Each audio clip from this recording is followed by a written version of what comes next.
Hello नमस्कार and welcome. एक बार फिर से आप सभी का स्वागत है हमारे यूट्यूब चैनल पे।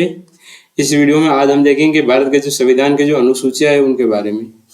ठीक है, तो भारत का जो संविधान है वो मुख्यतः किन किन चीज़ों से मिला हुआ है। एक तो प्रस्तावना से बना हुआ है, ठीक है, उसमें है अनुच्छेद है, भाग है, अध्याय है और एक है अनुसूचियां।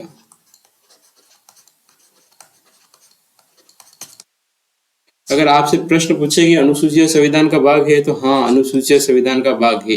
ये संविधान के जो अनुच्छेद है उन्हें अनुच्छेदों को वर्णित 19 अनुच्छेदों में वर्णित अगर कोई बात है जिसके लिए वो सारणी के रूप में इनको लास्ट में दे रखा है। जैसे कि भाग फर्स्ट से संबंधित संघ व राज्य क्षेत्र है, तो उन जो राज्य क्षेत्र में कौन कौन से राज्य हैं उनकी सूची, जो जो यूटी है उनकी सूची ये दे रखी है अनुसूचियों में। ठीक है, शुरू करते हैं हमारा क्वेश्चन। मूल संविधान में कितनी अनुसूचियां थी? ठीक है, इसके ऑप्शन है 8 या 12 या 10। एक यहाँ पे डी करके और कर लीजिए, 15। ठीक है, मूल संविधान में कितनी अनुसूचियां थी ये बता, ये है 8 अनुसूचियां। मूल संविधान जो बना हुआ था 26 जनवरी 1949 को जो लागू हुआ उसमें 8 अनुसूचियां थी। उसके बाद संविधान संशोधन के माध्यम से अनुसूचियां जुड़ी। एक सबसे पहला जो संविधान संशोधन हुआ था, नवा संविधान संशोधन, सॉरी, जो प्रथम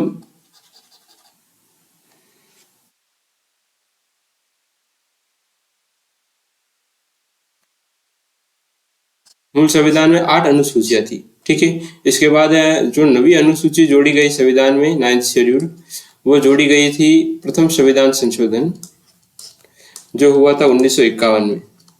ठीक है, इसके बाद जो 10वीं अनुसूची है वो जोड़ी गई 52वें संविधान संशोधन द्वारा। ये 52वां संविधान संशोधन हुआ था 1985 में। यह दल बदल से संबंधित अनुसूची थी। और जो 11वीं अनुसूची और 12वीं अनुसूची, 11वीं जोड़ी गई थी 73वें संविधान संशोधन से और 12वीं जोड़ी गई थी 74वें संविधान संशोधन से। ये दोनों ही 1992 में हुए थे। ये दोनों पंचायती राज संस्थाओं और नगर पालिकाओं से संबंधित थे। तो इस क्वेश्चन का राइट आंसर है मूल संविधान में कितनी अनुसूचियां थी? 8। और वर्तमान संविधान में पूछे तो 12 अनुसूचियां है। ठीक है, 8 के बाद नवी मैंने आपको बताया प्रथम संविधान संशोधन 1951, 10वीं अनुसूची 52वां संविधान संशोधन 1985, 11वीं अनुसूची 73वां संविधान संशोधन और 12वीं 74वां संविधान संशोधन, दोनों कब हुए थे? 1992 में। ये इनके बारे में आगे दे भी रखा है। ये नवी अनुसूची, इस प्रथम संविधान संशोधन के तहत आर्टिकल 31B भी जोड़ा गया था। ठीक है, मूल संविधान की 8वीं अनुसूची में कितनी भाषाएं थी? जैसा कि मैंने अभी आपको बताया, मूल संविधान में 1 से लगाकर 8 अनुसूचियां थी। तो फर्स्ट लास्ट वाली अनुसूचियां है उनमें जो राजभाषा है उन राजभाषाओं का दर्जा है। ठीक है, तो मूल संविधान में कितनी राजभाषाएं थी? मूल संविधान में जो राजभाषाएं थी, कितनी भाषाओं को राजभाषा का दर्जा प्राप्त था जो संविधान मूल संविधान बना हुआ था? तो उसके तहत मूल संविधान में भाषाओं को दर्जा था 14 भाषाओं को। ठीक है, वर्तमान में पूछे कि कितनी भाषाओं को राजभाषाओं का दर्जा प्राप्त है, तो वो है 22 ये वर्तमान में। तो जो 14 थी उनके बाद में कौन सी भाषाएं जोड़ी गई वो मैं आपको बता देता हूँ। देखिए, सबसे पहले जो 21वां संविधान संशोधन हुआ था, ये आपसे पूछ सकते हैं कि कौन सी भाषा कब जोड़ी गई। 21वां संविधान संशोधन 1967। ठीक है, इसके तहत जोड़ी गई थी सिंधी। ओके, 71वां संविधान संशोधन हुआ था, कब हुआ था? 1992 में। इसके तहत 3 भाषाएं जोड़ी गई थी। कौन कौन सी? एक तो नेपाली, मणिपुरी, कोंकणी। ठीक है, एक हुआ था इसके बाद 92वां संविधान संशोधन, ये हुआ था 2003 में। इसके तहत 4 भाषाएं जोड़ी गई थी। एक तो जोड़ी गई थी बोडो, डोगरी, मैथिली और एक संथाली। ठीक है, ये मैं आपको बता दी इसके बारे में जो जानकारी है, कौन कौन सी भाषाएं कब जोड़ी गई थी। और मूल संविधान में कितनी थी भाषाएं? 8वीं अनुसूची में वर्णित वो थी 14 और वर्तमान में कितनी है? 22। ये इनके बारे में आगे दे रखा है। अगला स्टेटमेंट दे रखा है कि निम्न कथनों पर विचार कीजिए। ये कुछ कथन दे रखे हैं कि भारत के संविधान में ये मूल संविधान की बात कर रही है। मूल संविधान में 20 भाग है। ठीक है, एक बार तीनों पढ़ लेता हूँ। भारत के संविधान में 390 अनुच्छेद है। ठीक है, भारत के संविधान में 9वीं, 10वीं, 11वीं और 12वीं अनुसूचियों को संशोधन द्वारा जोड़ा गया। ठीक है, ये तीनों स्टेटमेंट दे रखे हैं। तो देखिए, भारत का जो मूल संविधान था उसमें 20 भाग नहीं, उसमें 22 भाग थे। मूल में 22 भाग थे और वर्तमान में कितने हैं? 25 भाग है। भारत के जो संविधान में 390 अनुच्छेद नहीं थे, मूल संविधान में 395 अनुच्छेद थे और वर्तमान में ये 470 से अधिक अनुच्छेद है।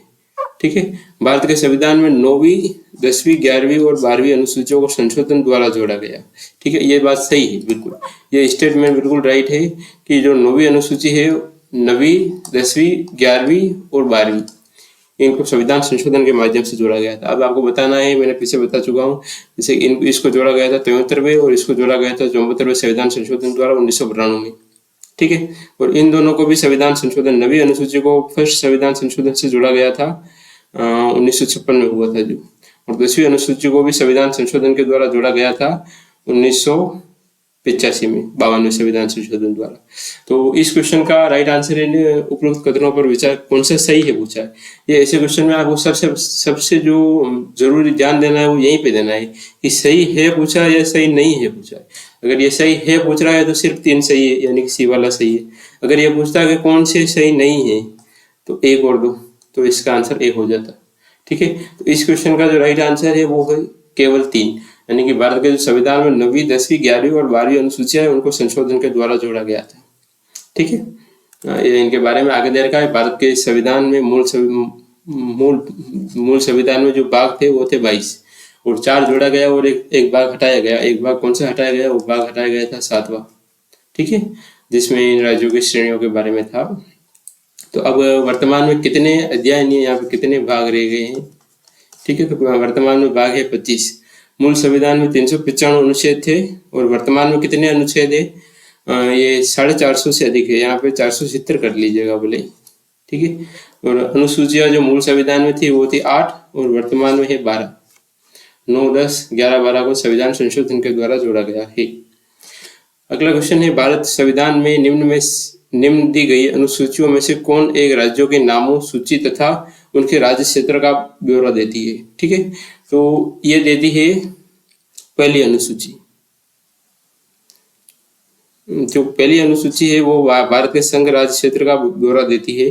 उनके नाम दे रखे हैं, उनमें इसमें इन राज्यों के नाम दे रखे हैं, उनका विस्तार दे रखा है, उनका न्यायिक क्षेत्र दे रखा है कि वो कौन से न्यायालय के अधीन आएंगे। जो दूसरी अनुसूची है, उस दूसरी अनुसूची में क्या दे रखा है? जो संवैधानिक पदाधिकारी होते हैं, जैसे कि राज्यपाल हो गए, सभापति हो गए, ये राष्ट्रपति हो गए, इन सब की जो वेतन भत्ते होते हैं ना, उनके बारे में क्या दे रखा है? संवैधानिक पदाधिकारियों के वेतन भत्तों के बारे में दे रखा है। जो तीसरी अनुसूची है उसमें शपथ का प्रारूप दे रखा है। जो ये अधिकारी होते हैं, ये शपथ लेते हैं, जो कौन सी शपथ लेते हैं, उस शपथ का क्या प्रारूप होता है। ठीक है, यहाँ पे मैं आपको बताना चाहता हूँ, जैसे आगे शायद क्वेश्चन आएगा या नहीं भी आए तो भी मैं आपको बता दूं कि इसमें एक तो राष्ट्रपति के बारे में नहीं दे रखा है शपथ का प्रारूप, एक उपराष्ट्रपति का नहीं दे रखा है और एक राज्यपाल का नहीं दे रखा है। तो क्या ये तीनों शपथ नहीं लेते? ये तीनों शपथ लेते हैं। राष्ट्रपति शपथ लेते हैं अपने आर्टिकल 360 के अधीन। उसका जो प्रारूप दे रखा है वो आर्टिकल 360 में दे रखा है। सॉरी, राष्ट्रपति की जो शपथ का प्रारूप है वो दे रखा है आर्टिकल 60 में।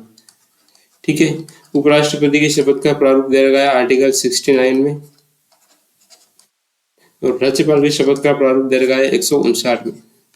60, 69, 159, ये तीनों सीरियल से याद रखिएगा। और जो चौथी अनुसूची है उसमें क्या दे रखा है? जो राज्यसभा के लिए सीटों का जो आवंटन होता है,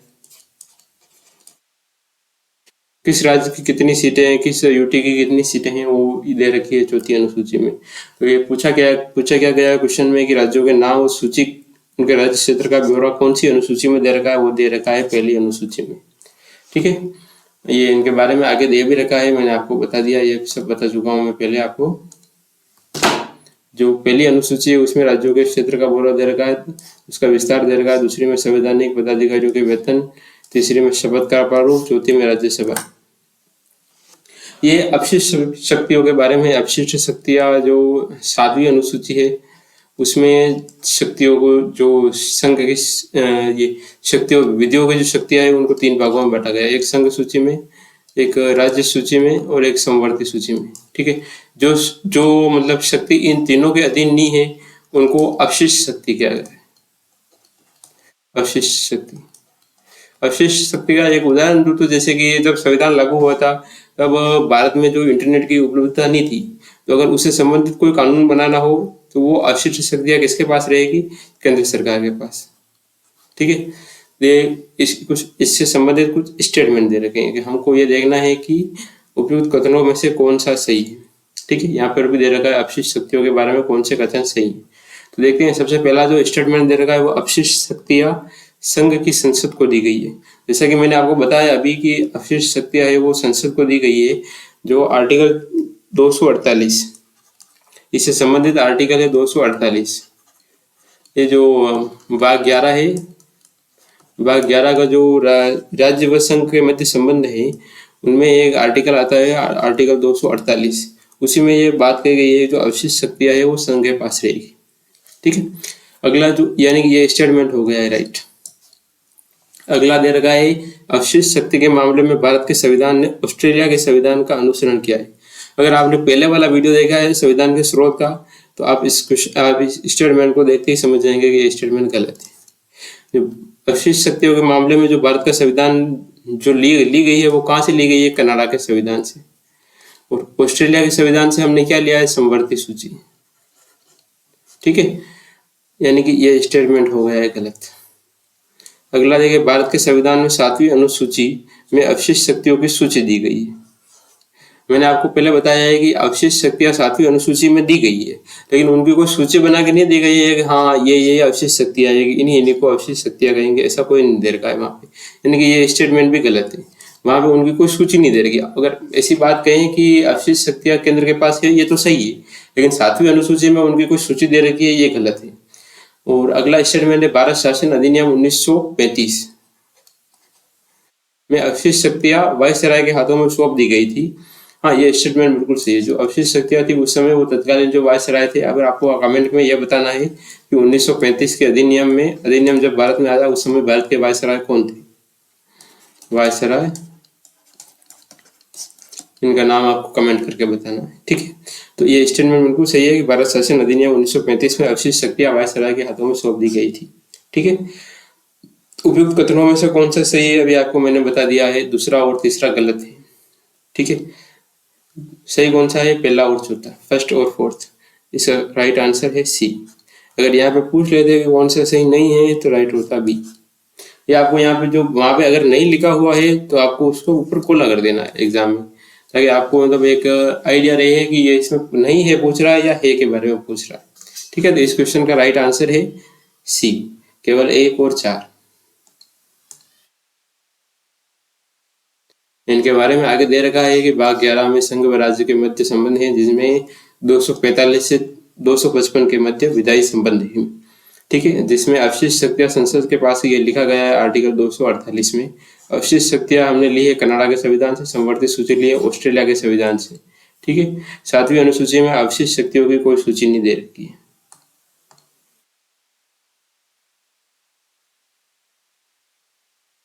अगला है कि भारत के संविधान में 3य अनुसूची निम्न में से क्या उपबंधित नहीं करती है। जो तीसरी अनुसूची है उसके बारे में ये है कि इसमें पूछा गया, मैंने आपको पहले बताया है कि तीसरी अनुसूची में क्या है। पहले इस क्वेश्चन को देख लेते हैं, फिर मैं एक बार फिर से बता दूंगा। संघ के मंत्री के लिए पद की शपथ का प्रारूप, ठीक है, या उच्चतम न्यायालय के मुख्य न्यायाधीश द्वारा ली जाने वाली शपथ का प्रारूप, भारत के राष्ट्रपति के लिए शपथ का प्रारूप, संसद के सदस्य द्वारा ली जाने वाली शपथ का प्रारूप। क्वेश्चन क्या पूछ रहा है? भारत के संविधान की 3य अनुसूची है, उसमें निम्न में से क्या उपबंधित नहीं है। मैंने आपको पहले बताया जहाँ पे नहीं आ जाए वहां पे अंडरलाइन कर दीजिएगा। नहीं है यानी कि जो तीसरी अनुसूची है उसमें क्या दे रखा है? शपथ का प्रारूप दे रखा है। ठीक है, जो संवैधानिक पदाधिकारी है उनका। अब जो संवैधानिक पदाधिकारी उनमें किन किन का शपथ का प्रारूप नहीं दे रखा है, क्वेश्चन ये पूछ रहा है। तो संघ के मंत्री के लिए शपथ का प्रारूप उसमें दे रखा है तीसरी अनुसूची में। उच्चतम न्यायालय के मुख्य न्यायाधीश द्वारा ली जाने वाली शपथ का प्रारूप भी दे रखा है।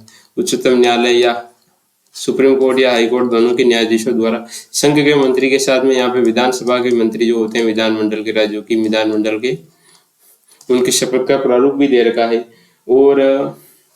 और भी कई पदाधिकारी जिनका शपथ का प्रारूप दे रखा है। जो संसद के सदस्य द्वारा ली जाने वाली शपथ का प्रारूप भी इसी में दे रखा है। संसद और विधानमंडल, यहाँ पे विधानमंडल के सदस्यों द्वारा भी लिख लीजिए। साथ ही साथ जो इनके लिए जो निर्वाचित होने वाले सदस्य होते हैं, जो जब इलेक्शन लड़ते हैं उस समय भी इनके जो शपथ का प्रारूप होता है वो जो क्या शपथ लेते हैं उसका प्रारूप भी इसी में दे रखा है। इसके अलावा और किसका दे रखा है, इसमें जो नियंत्रक व महालेखा परीक्षक होते हैं भारत के CAG, उनकी शपथ का प्रारूप भी इसमें दे रखा है।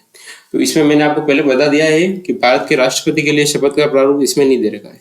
भारत के राष्ट्रपति के लिए शपथ का प्रारूप किसमें दे रखा है, मैंने आपको सीरियल से याद रखना है कि 60,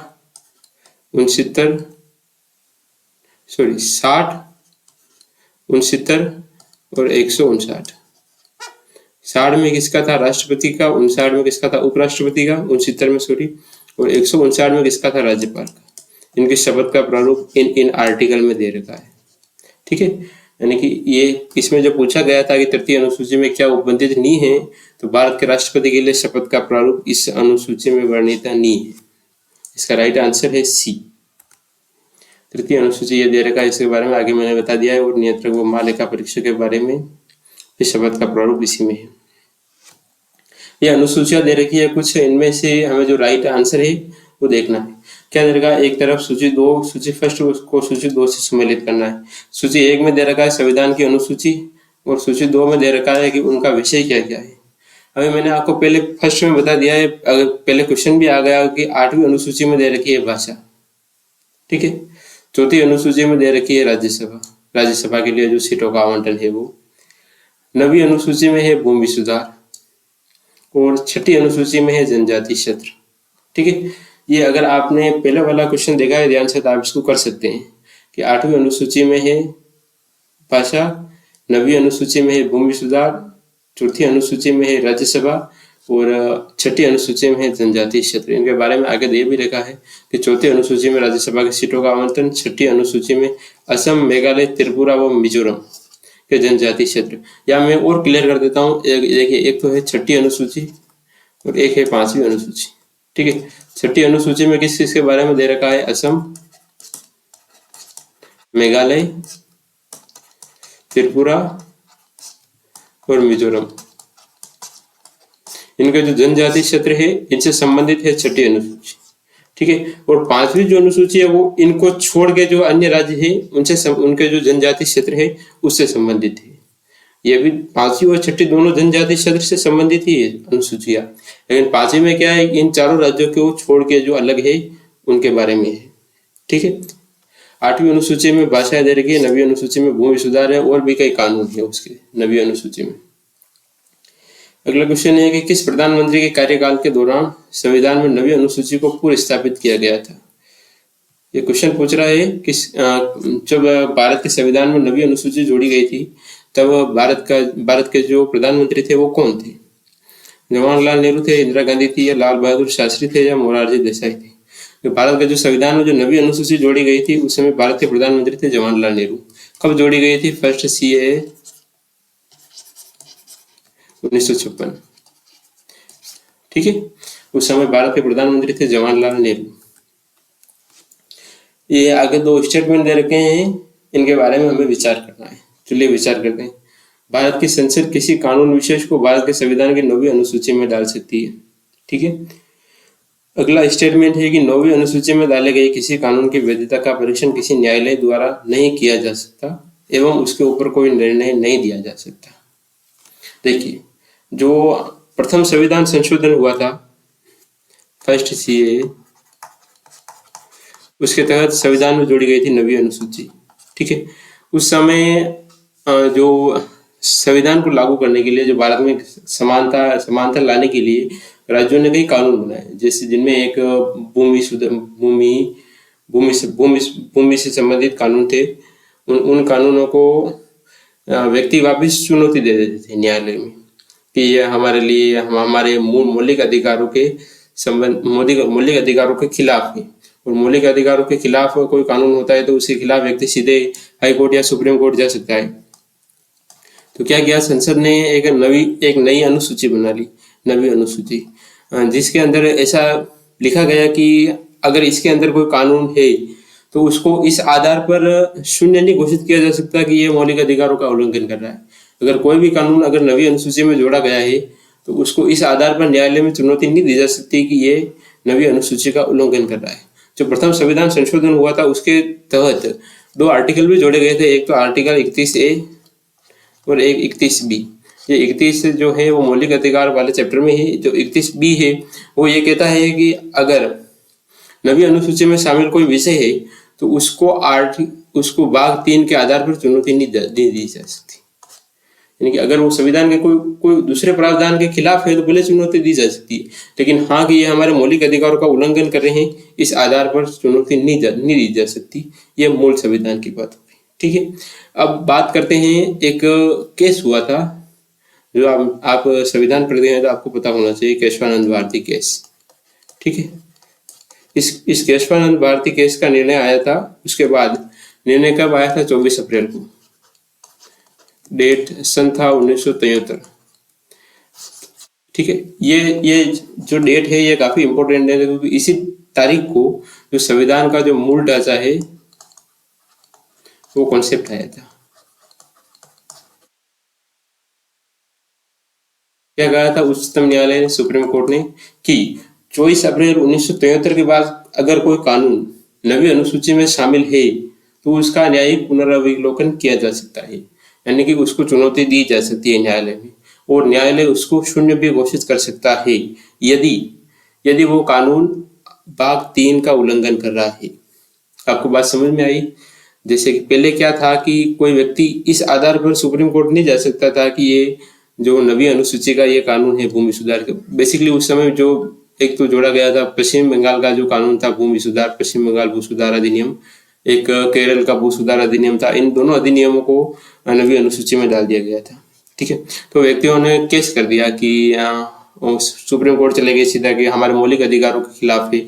और उस समय आपको बताना चाहता हूँ जो संपत्ति का अधिकार था वो भी मौलिक अधिकार था कि हमें संपत्ति रखने का अधिकार है, फिर भी राज्य हमसे संपत्ति छीन रहा है। तो सुप्रीम कोर्ट ने ये फैसला दिया जब इस केशवानंद भारती तो संविधान में नवी अनुसूची जोड़ी गई। ठीक है, अब नवी अनुसूची में जो कानून थे उनको न्यायालय में चुनौती नहीं दी जा सकती थी भाग 3 के आधार पर। फिर हुआ एक केस केशवानंद भारती। फिर क्या हुआ कि ये जो नवी अनुसूची है इसका जो सरकारों ने बाद में दुरुपयोग करना शुरू कर दिया। कोई भी कानून होता जिसको न्यायालय से बचाना होता सीधा इसके अंदर डाल देते नवी अनुसूची में, ताकि उसको सुप्रीम कोर्ट में चुनौती नहीं दी जा सकती। ठीक है, हुआ फिर केशवानंद भारती केस का निर्णय आया 24 अप्रैल को। तो उन्होंने उसी डेट को 24 अप्रैल 1973 को ये डिसाइड कर लिया अगर इसके बाद कोई कानून नवी अनुसूची में डाला गया है तो वो, और यदि वो संविधान के मूल ढांचे का उल्लंघन करता है तो उसकी न्यायिक समीक्षा की जा सकती है, और अगर वो संविधान का उल्लंघन कर रहा है मूल ढांचे का तो उसको शून्य भी किया जा सकता है, पूरा निरस्त किया जा सकता है। ठीक है, तो ये दोनों ये बातें आपको समझ में आ गई होगी। अब स्टेटमेंट देखने हैं कि उपयुक्त में से कौन सा कथन सही है। ठीक, भारत की संसद किसी कानून विशेष को संविधान की नवी अनुसूची में डाल सकती है, ये बात बिल्कुल सही है। नवी अनुसूची में डाले गए किसी कानून की वैधता का परीक्षण किसी न्यायालय द्वारा नहीं किया जा सकता तथा उसके ऊपर कोई निर्णय नहीं किया जा सकता, ये वर्तमान की परिस्थिति के अनुसार गलत है। ये पहले जब नवी अनुसूची जोड़ी गई थी 1973 से पहले ये सही था, लेकिन उसके बाद ये गलत है। और ये जो फर्स्ट स्टेटमेंट है, कानून संसद किसी कानून को नवी अनुसूची में डाल सकती है, ये सिर्फ संसद डाल सकती है, कोई राज्य विधानमंडल नवी अनुसूची में कानून नहीं डाल सकते। पूछा गया है कौन सा कथन सही है, तो केवल एक कथन सही है। अगर इसकी बात करें कि ये बात कब निकल के सामने आई कि सिर्फ संसद इसको डाल सकती है, ये आई थी एक केस था, या केस भी एक्चुअली एग्जाम में पूछा गया है कि IR कोहेल्हो केस बनाम तमिलनाडु। ये 2007 का केस था। ये एग्जाम में पूछा गया किससे संबंधित था, ये नवी अनुसूची से संबंधित था। इसमें स्पष्ट किया गया कि नवी अनुसूची में इसमें यही बात दोहराई गई वापिस कि ये जो कानून है ये न्यायिक समीक्षा के अधीन है। ठीक है, वर्तमान में जो नवी अनुसूची है उसमें लगभग 282 के आसपास कानून है, 282 के आसपास विधियां हैं जो नवी अनुसूची में है। ये इनके बारे में आगे विस्तार से सब दे रखा, जो मैंने अभी आपको समझाया वो सब दे रखा है इसमें। एक आर्टिकल 31 ये भी है कि लोग इसमें संपत्ति का अधिकरण है तो उसको FR के आधार पर चुनौती नहीं दे देती। FR यानी कि फंडामेंटल राइट, मौलिक अधिकार। इन दोनों में बात मूलतः यही है कि अगर लोकहित में राज्य का संपत्ति को अधिग्रहण करता है, राज्य अगर कोई सड़क बनानी है या कोई रेल ट्रैक बिछाना है या राज्य आपकी संपत्ति लेता है तो उसको मौलिक अधिकार के आधार पर चुनौती नहीं दी जा सकती कि नहीं ये मेरा अधिकार है। और ये 31 भी तो यही है कि नवी अनुसूची में शामिल कोई कानून है तो वो भाग 3 के आधार पर शून्य नहीं होगा।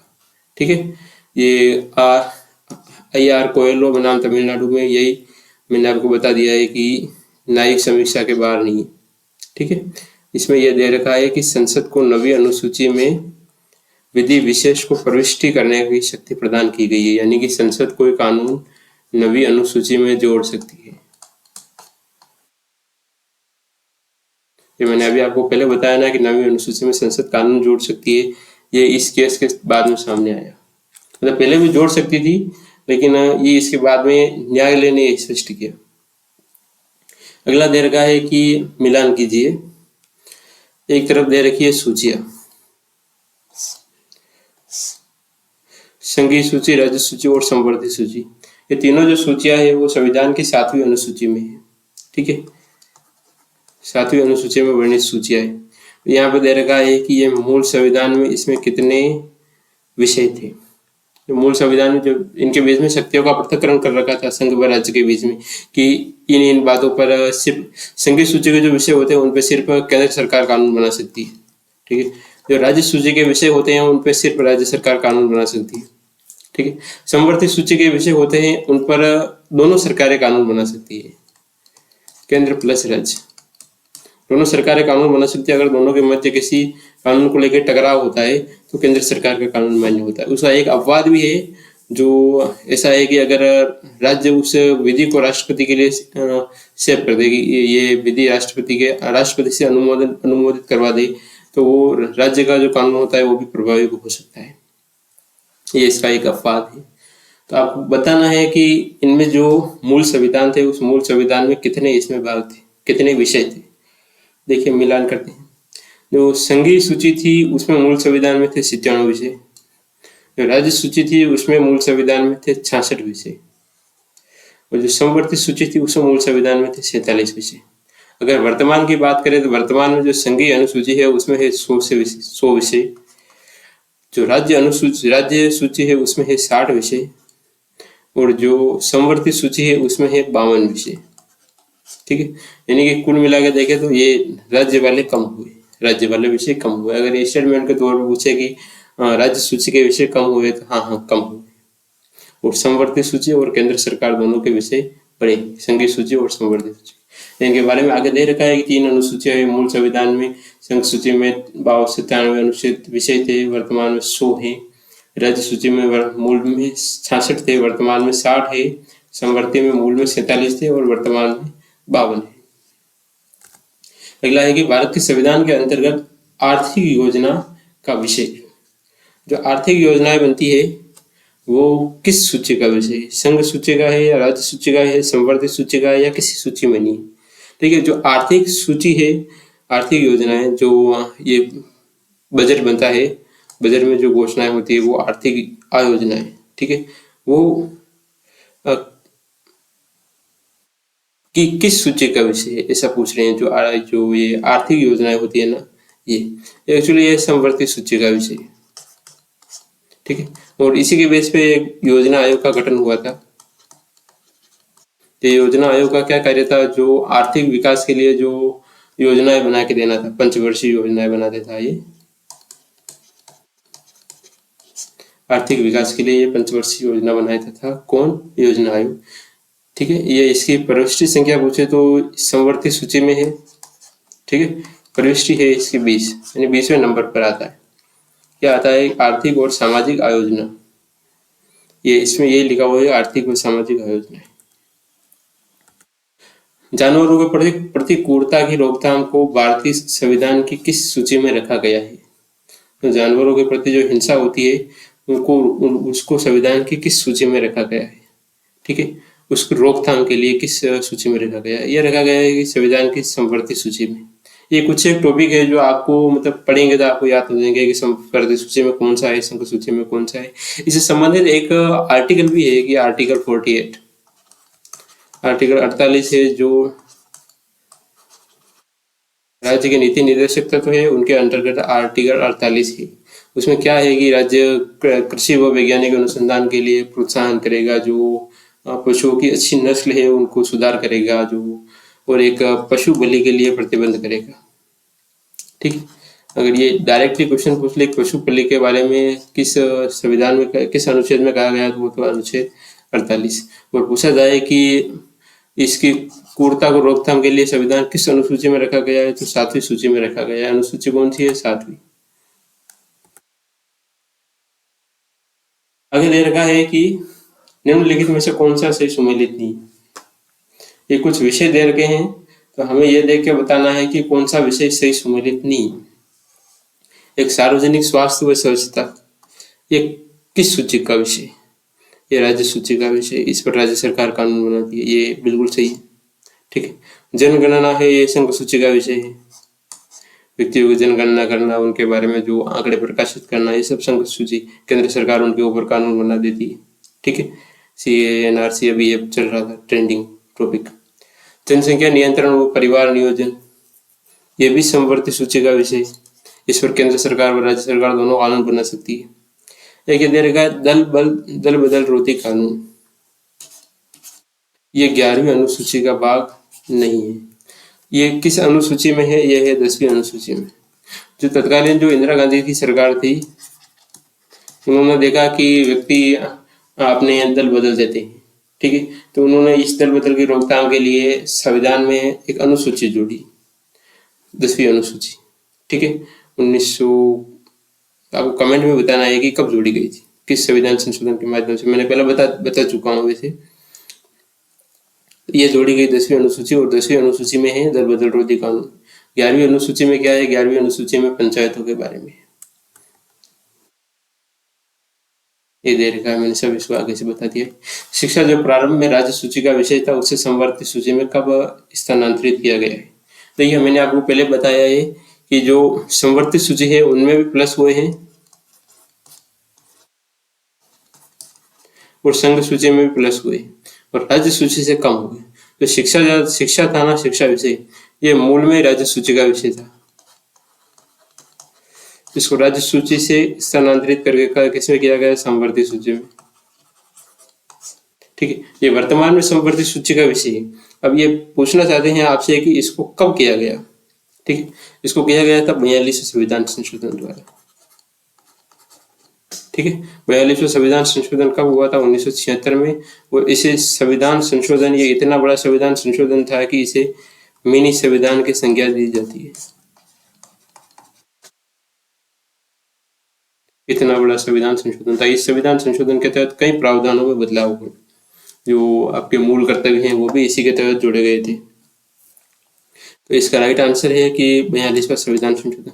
इस संशोधन के माध्यम से शिक्षा के साथ साथ में जो वन विषय है, वन और शिक्षा,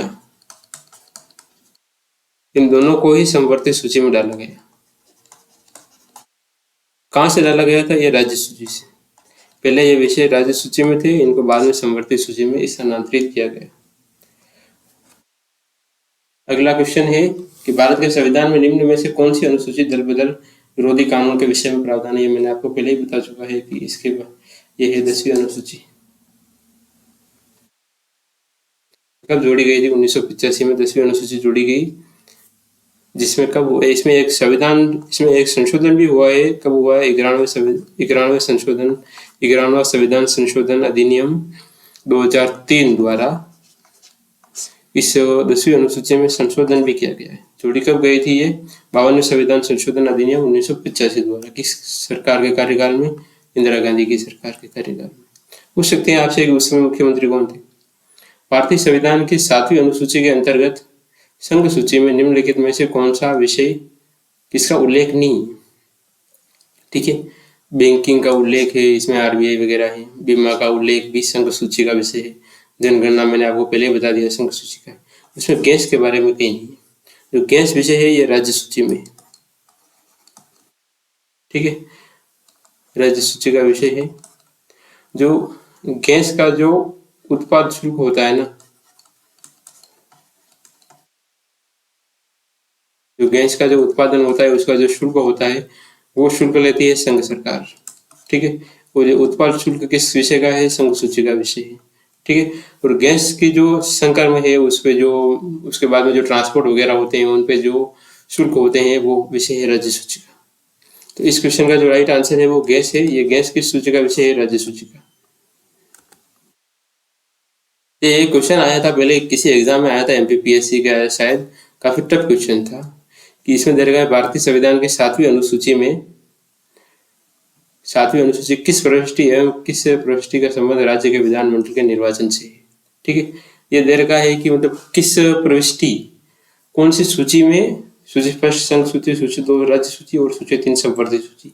ठीक है, सूची दे रखी है, उनके आगे प्रविष्टि दे रखी है और पूछा गया है कि किस प्रविष्टि का संबंध राज्य के विधानमंडल के निर्वाचन से है। ठीक है, देखिए निर्वाचन से संबंधित जो विधि है, जो देखिए सूची 1 में दे रखी है एक तो, और सूची 3 में। सूची 1 में जो प्रविष्टि है वो है 72। ये काफी टफ क्वेश्चन है। और जो सूची 2 में है वो प्रविष्टि है 37। ठीक है, सूची 1 में जो प्रविष्टि है 72, उसके अंदर क्या है कि राज्यों के जो विधानमंडल है, विधानमंडल के लिए तथा राष्ट्रपति उपराष्ट्रपति पदों के लिए निर्वाचन के लिए एक निर्वाचन आयोग होगा। एक इसमें दे रखा है सूची फर्स्ट में।